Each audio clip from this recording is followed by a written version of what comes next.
నమస్తే welcome to special drive. Kerala nurse Nimishapriya issue తీవ్ర ఉత్కంఠను రేపుతోంది. ఏ క్షణంలో ఏం జరుగుతోందన్న టెన్షన్ ఒక ఇండియాలోనే కాదు, ప్రపంచ వ్యాప్తంగా కూడా కొనసాగుతోంది. ఉరి శిక్ష అమలుకు ఇంకా కొన్ని గంటలే మిగిలి ఉన్న టైంలో యమన్ ప్రభుత్వం కీలక నిర్ణయం తీసుకుంది.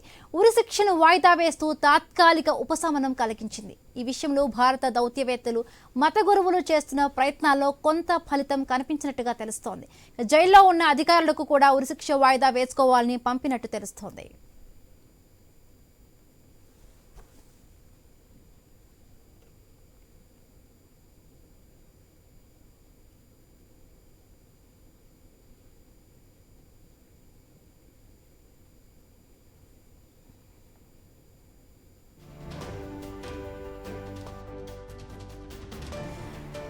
తాత్కాలికంగా వాయిదా పడడంతో ఆఖరి ప్రయత్నాల్లో జోరు పెంచాయి మానవ హక్కుల సంఘాలు.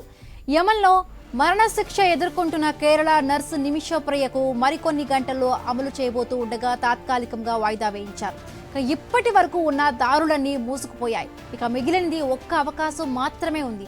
ఏకైక అవకాశంగా ఉన్న బ్లడ్ మనీ ఒక్కటే మిగిలింది. ఇక బ్లడ్ మనీ అంటే క్షమాధనం అని అర్థం. మృతుని బాధిత కుటుంబానికి డబ్బులు ఇచ్చి క్షమించమని కోరడం. దీని వెనుక బాధిత కుటుంబం సభ్యులతో చర్చలు జరుగుతూ ఉన్నాయి. ఇప్పటికే పలు మానవ హక్కుల సంఘాలు, దౌత్య సంబంధ అధికారులు చర్చలను కొనసాగిస్తూ ఉన్నారు. ఇప్పుడు భారత్కు చెందిన ప్రముఖ మత గురువు కీలక చర్చలు జరుపుతూ ఉన్నారు. శిక్ష నుండి తప్పించేందుకు మత గురువు కాంతాపురం ఏపీ అబూబకర్ ముస్లియార్ ఈ చర్చలు జరుపుతున్నట్లుగా ప్రియా న్యాయవాది వెల్లడించారు.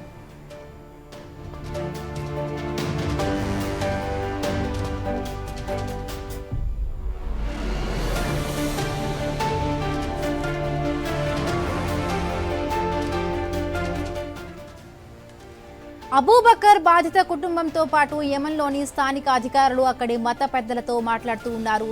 బాధిత కుటుంబం బ్లడ్ మనీని అంగీకరించేందుకు తీవ్రంగా ప్రయత్నాలు మొదలుపెట్టారు. అటు ప్రియను రక్షించేందుకు భారత ప్రభుత్వం సాధ్యమైనన్ని ప్రయత్నాలు చేస్తుందని అటార్నీ జనరల్ ఆర్ వెంకటరమణి సుప్రీంకోర్టుకు తెలిపారు. ఉరి శిక్షను ఆపేందుకు భారత్కు అధికారికంగా మార్గాలేవి కనిపించడం లేదని తెలుస్తోంది. అయితే మానవ హక్కుల సంఘాలు, మత గురువులు చేస్తున్న ప్రయత్నాల్లో బ్లడ్ మనీపై చర్చలు సాగుతూ ఉన్నాయి. అయితే బ్లడ్ మనీని దౌత్యపరంగా భారత్ గుర్తించలేదు. దీంతో భారత్ అధికారికంగా చర్చలు జరపడం లేదు. అటు భారత్, యమన్ల మధ్య దౌత్యపరమైన సంబంధాలు కూడా బలంగా లేవు. దీంతో ఇప్పుడిప్పుడే సంబంధాలను మెరుగుపరుచుకుంటున్న టైంలో నిమిష ఇష్యూ కీలకంగా మారింది.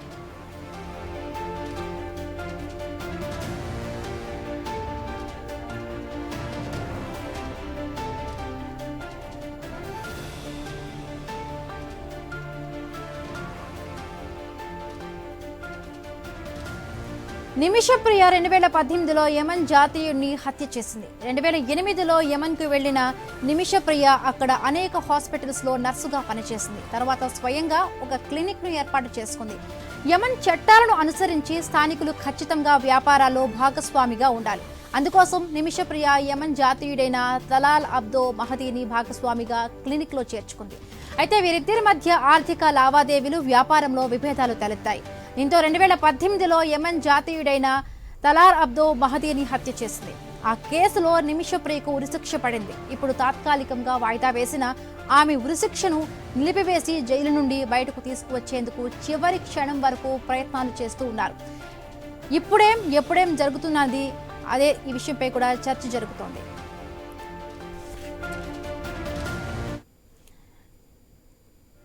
రైట్, కేరళకు చెందిన నర్సు నిమిషప్రియకు తాత్కాలికమైన ఊరట లభించింది. సో మనం చూసాం, అంటే రేపు ఆవిడికి ఉరిశిక్ష పడిన నేపథ్యంలో కూడా దేశమంతా కూడా ఉత్కంఠగా ఎదురు చూసిన పరిస్థితి. ఏం జరుగుతుంది నిమిష విషయంలో? ఇప్పటికే సుప్రీంకోర్టు, భారత ప్రభుత్వాలన్నీ కూడా ఇన్వాల్వ్ అయ్యి ఎలాగైనా కూడా వాళ్ళతో, యమన్ ప్రభుత్వంతో మాట్లాడే ప్రయత్నం చేశారు. బట్ అనుకోకుండా, ఊహించని పరిస్థితుల్లో కూడా నిమిషకు చివరి నిమిషంలో కూడా ఒక తాత్కాలికమైన ఊరట లభించింది. రైట్, దీనిపై మాట్లాడే ప్రయత్నం చేద్దాం. మనతో పాటు ప్రముఖ ఎనలిస్ట్ జాయిన్ అయ్యారు, పెంటపాటి పుల్లారావు గారు. నమస్తే అండి పుల్లారావు గారు.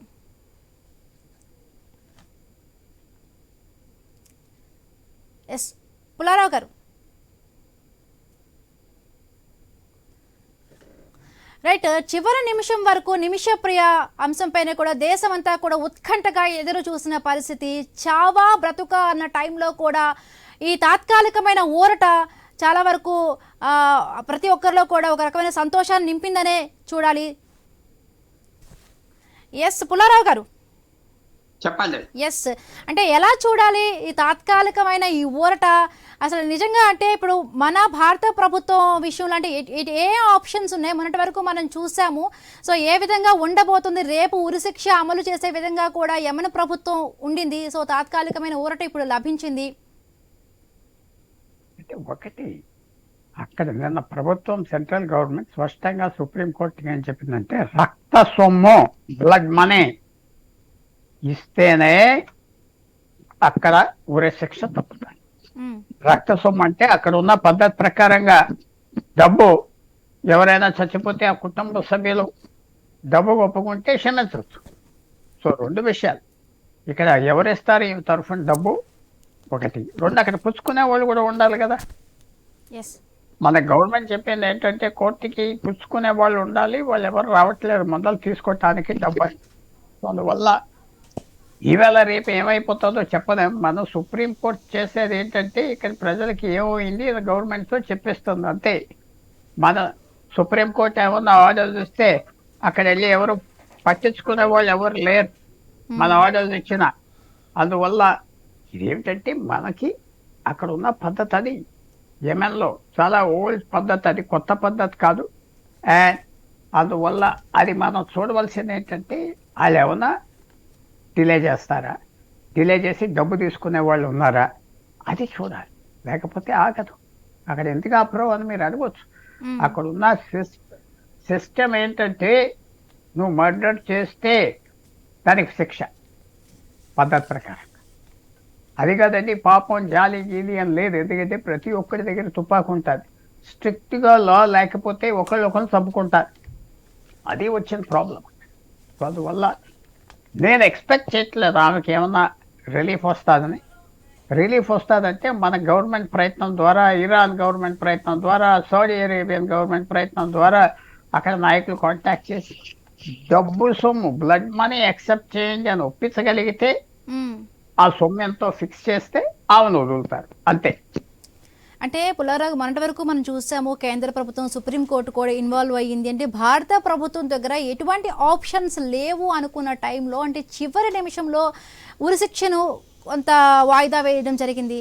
సో అంటే దీన్ని మనం అంటే రద్దు చేసే విధంగా ఉండవచ్చా, లేకపోతే లైఫ్ టైం ఏమైనా ఆవిడకి అవకాశంగా కూడా మనం భావించలేమా? చాలా పాజిటివ్గా భావించవచ్చు. ఎందుకంటే గవర్నమెంట్ కనుక అక్కడ వాళ్ళతో అది చేయగలిగితే గవర్నమెంట్ చేసింది కాబట్టి ఏదో కాంటాక్ట్ వచ్చారు పెద్ద నాయకు. అదేం ప్రజాస్వామ్యం ఏం కాదు, మిలిటరీ రూలు, డిక్టేటర్షిప్ రూలు. యెమెన్లో ఒక వ్యక్తి ఆలోచించి ఆ కుటుంబాన్ని కన్విన్స్ చేస్తే ఒప్పుకుంటారు. అందువల్ల అదేమన్నా జరుగుతుందో జరగవచ్చు. ఇది చాలా మంచి హోప్, ఆశ రావచ్చు. టైం ఇచ్చారు కాబట్టి. లేకపోతే ఈవేళ రేపు రిస్ట్రిక్ట్ చేసేస్తారు.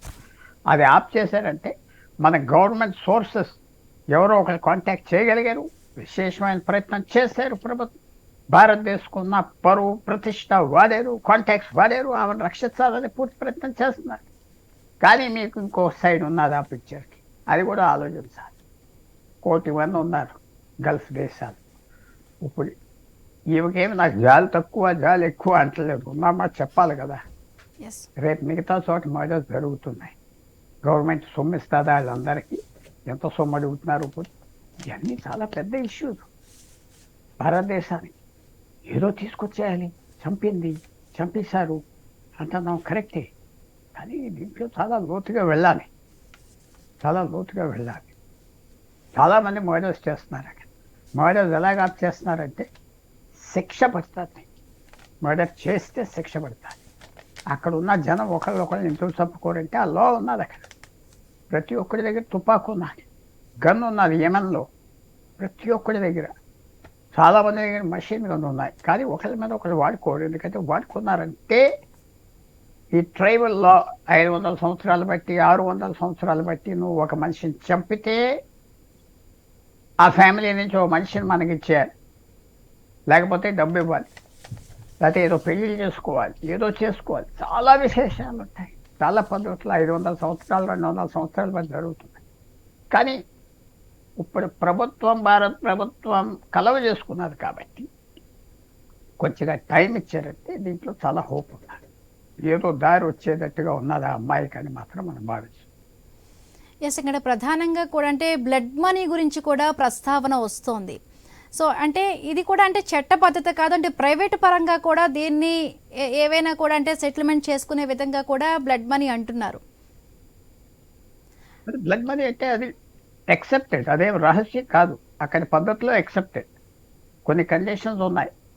నీకు ఆ కుటుంబం క్షమిస్తే కుటుంబంలో ఉన్న దగ్గర వాళ్ళు, భార్య, భర్త, కొడుకు, అన్న, తమ్ముడు ఎవరైతే వేరైతే క్షమించాము, వెళ్ళిపోనే అంటే వెళ్ళిపోనే. మాకింత డబ్బు ఇస్తే క్షమిస్తామంటే డబ్బు ఇవ్వాలి. మాకు ఇంకోటి ఏదో కావాలి అని ఉంటుంది, అది చేస్తారు. మనం ఫ్రాంక్గా చెప్పాలంటే ఆఫ్ఘనిస్తాన్ లాంటి దేశాల్లో బ్లడ్ మనీకి బదులు పెళ్ళిళ్ళు కోరతారు, ఇవన్నీ జరుగుతున్నాయి.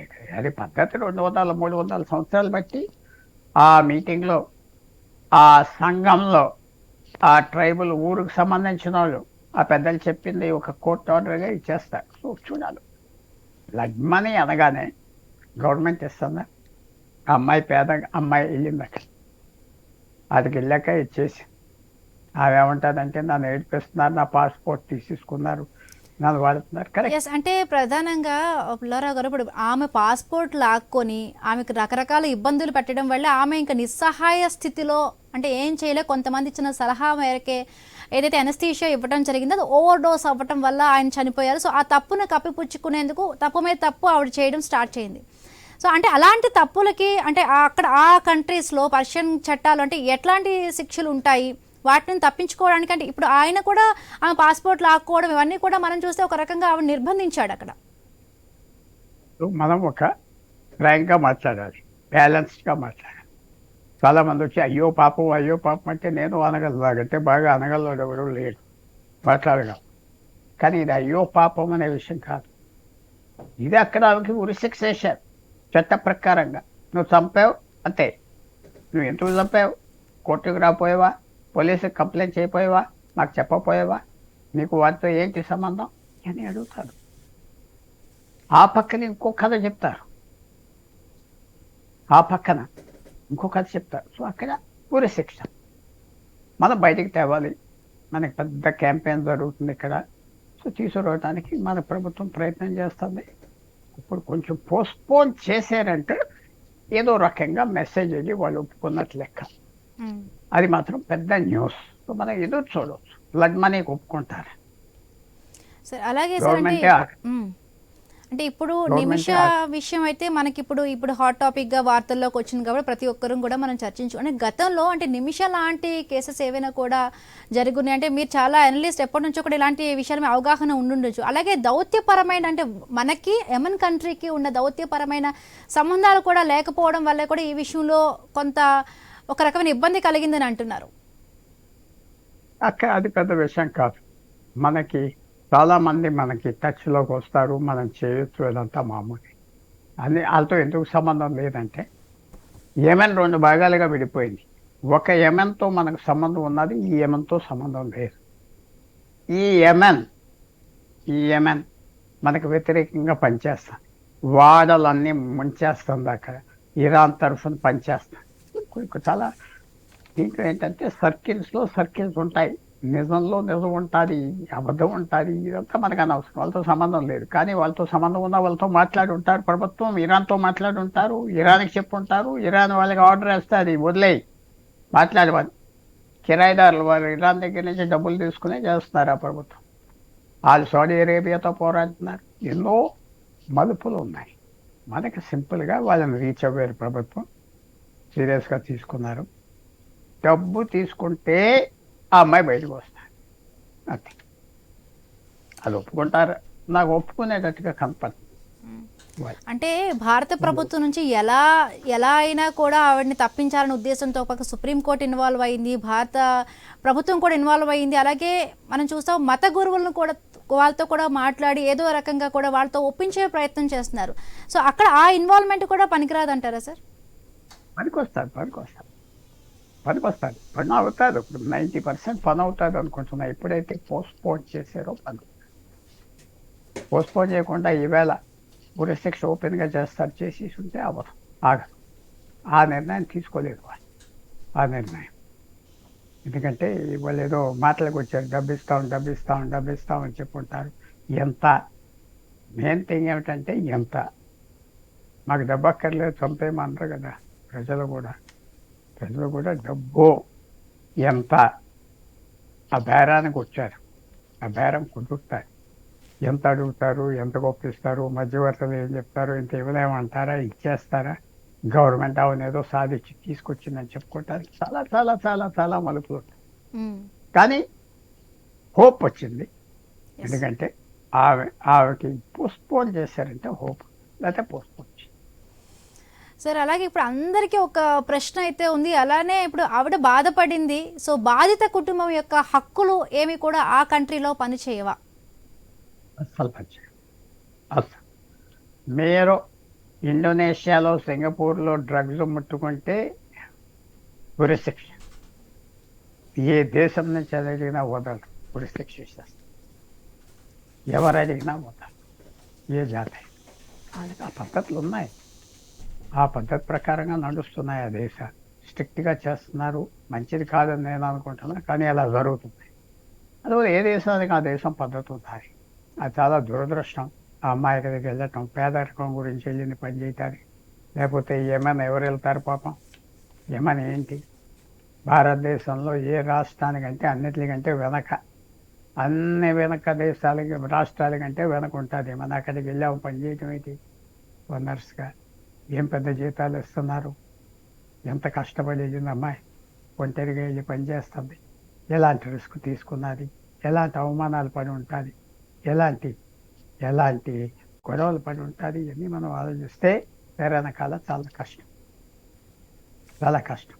అక్కడికి వెళ్ళటం ఏంటి, ఏదో అమెరికా వెళ్ళింది, సౌదీ అరేబియా వెళ్ళింది, జీతాలు ఎక్కువ ఇస్తున్నారు, అక్కడ లా అండ్ ఆర్డర్ ఉన్నది, ఇక్కడ ఏమున్నది ఏమన్నా. సో ఆ అమ్మాయి పరిస్థితి పాపం ఎలా వెళ్ళింది అని మనం ఆలోచన. ఏ ఆస్తి వెళ్ళింది, జీతం ఎంత ఇస్తున్నారు, ఇక్కడ ఉద్యోగం దొరకలేదా, నర్సెస్ ఎక్కువ మంది బయటికి వెళ్ళిపోతున్నారు ఇతర దేశాలకి, కేరళ నుంచి ముఖ్యంగా జీతాలు ఎక్కువ ఉంటాయని ధైర్యంగా వెళ్తున్నారు. సో ఇవన్నీ ఉన్నాయి. ఆ జీవితంలో ఉన్న దుఃఖాలు ఉన్నాయి, ఆ జీవితంలో ఉన్న బాధకరమైన ఆస్పెక్ట్స్ ఉన్నాయి. ఆ ఫ్యామిలీలో ఎలా సఫర్ అవుతున్నారు, ఎవరు ఉన్నారు, ఎలాంటి ఫ్యామిలీ నుంచి వచ్చింది, lower middle class, working family, పాపం అప్పులు చేసి వెళ్ళిందా, ఇవన్నీ ఉంటాయి. ఇంకా అది మనం లోతుగా వెళ్ళే కొలిది ఎన్నో ఫ్యాక్ట్స్ బయటకు వస్తాయి. ఆ ఫ్యాక్ట్స్ అన్నీ మనం సరి చేయలేం. అవన్నీ ఆలోచించడం, గడియారం వెనక్కి తిప్పలేం, అంతే.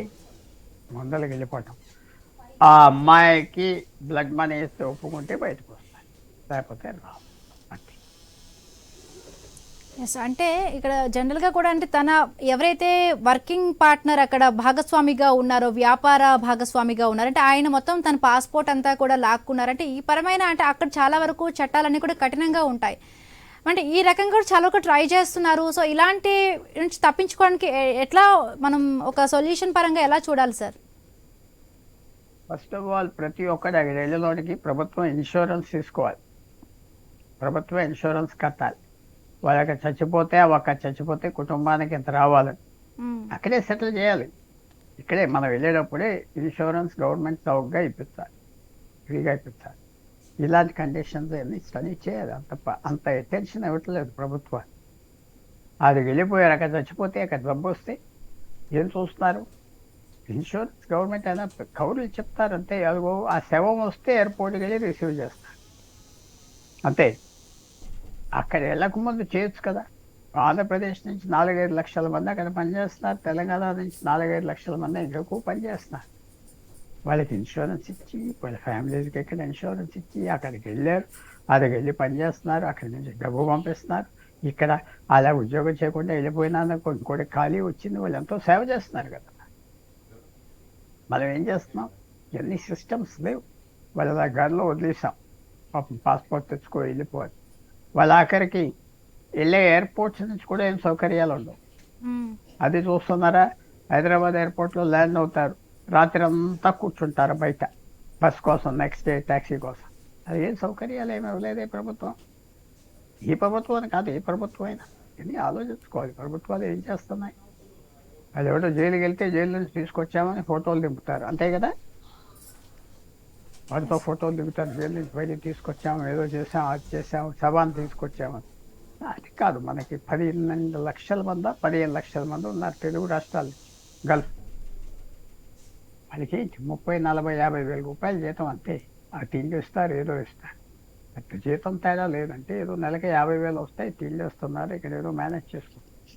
వాళ్ళకి మనం ఏం సౌకర్యాలు ఇవ్వట్లేదు, మనం ఏం సేఫ్టీ చేయట్లేదు, ఏం చేయట్లేదు. అవన్నీ చేసే టైం వచ్చింది, చెయ్యాలి. ఇది ఒక పాఠం, నిమిషాల నుంచి చూసి మనం నేర్చుకోవాలి, నేర్పాలి, మొదలుగా ఎస్. అది చేయట్లేదు. దాని బదులు ఎవరో వచ్చాడు, ఆయనకి 500 ఎకరం భూమి ఇస్తా, ఫ్యాక్టరీ పెడతాడు, అది పెడతాడా, ఆ భూమి తినేస్తాడా, ఎవరో చెప్పలేకపోతున్నాడు కదా. అది చేస్తున్నాం మన ప్రభుత్వాలు కూడా. ఏ ప్రభుత్వాన్ని అంటే సెంట్రల్ గవర్నమెంట్ అవనే, స్టేట్ గవర్నమెంట్ అవనే అటెన్షన్ ఇవ్వట్లేదు ఈ సబ్జెక్ట్, ఎవరు అటెన్షన్ ఇవ్వట్లేదు. దాదాపు 1 కోటి మంది బయట పనిచేస్తారు, వాళ్ళకి ఏంటి సౌకర్యం, వాళ్ళకి ఏంటి ఉద్యోగం కట్ ఆఫ్ అయిపోయి వచ్చేస్తే దిగ్గానే ఇన్సూరెన్స్ ఉన్నదా, ఇదిగో నీకు 10 నెలలు ఇంత డబ్బు ఇస్తాం చదువుకోవటానికి, ఏమీ లేదు. అక్కడ మాత్రం మన పెద్ద లోటు ఉన్నది. ప్రభుత్వం లేవాలి, ప్రభుత్వాలు లేవాలి. మనం వాళ్ళకి అక్కడికి వెళ్ళి పనిచేస్తున్నారు, మన గురించి పనిచేస్తున్నారు, మనకి ఇక్కడ బర్డెన్ తప్పించారు, డబ్బు పంపిస్తారు.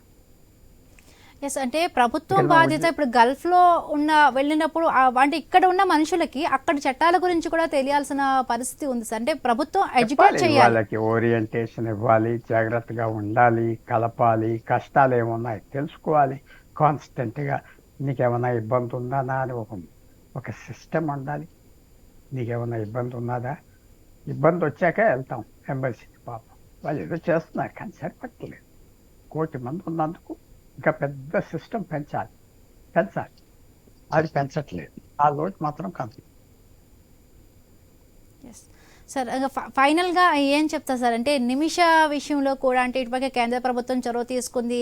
సో అంటే దేశం అంతా కూడా ఉత్కంఠగా ఎదురు చూస్తున్న టైంలో కూడా ఇది ఒక తాత్కాలికమైన ఊరట అంటున్నారు. సో పూర్తిగా ఆమెకు దీని నుంచి ఒక విముక్తి కలగాలని మనం కోరుకుందాం. సో మీరేం చెప్పదలుచుకున్నారు? తప్పకుండా ఇప్పుడు ఎంత టెన్షన్ వచ్చాక మనం బయటికి రావాలి, ఆమె సంతోషంగా రావాలి, వాళ్ళ ప్రభుత్వం ఎఫర్ట్స్ పనిచేయాలి.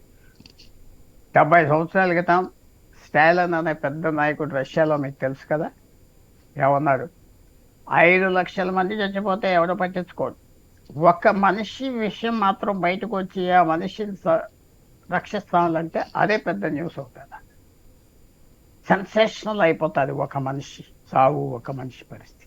5 లక్షల మంది అంటే మేర్ స్టాటిస్టిక్స్ అన్నాడు, ఏమన్నాడు, మేర్ అంకీల్ అంతే. సో ఇది నిమిష కేసు సెన్సేషన్ అయిపోయింది. గవర్నమెంట్ తీసుకొస్తుంది బయటికి అని మాత్రం నాకు కనపడదు. కానీ సిస్టమ్ బాగు చేయాలి, సిస్టమ్ ఇరిగిపోయి ఉన్నది, సిస్టమ్ లేదు, సిస్టమ్ తయారు చేయాలి అని కోరుతాం. Yes, thank you so much అండి పుల్లారావు గారు ఈ డ్రైవ్లో పాల్గొన్నందుకు. Thank you so much. So ఇలాంటి అంటే గల్ఫ్ చట్టాలకి సంబంధించి కూడా ఇక్కడ నుంచి వెళ్లే వరకు సరైన అవగాహన కల్పించాలి, అక్కడ చట్టంలో ఉన్న లోటుపాట్లను కూడా తెలియచెప్పాలి. సో నిమిష విషయంలో అయితే మాత్రం మనందరం కూడా హోప్ ఆవిడకి మంచిగా కూడా ఆవిడ దీని నుంచి బయటపడాలని ఆశిద్దాం. సో ఇది ఇవాల్టి స్పెషల్ డ్రైవ్.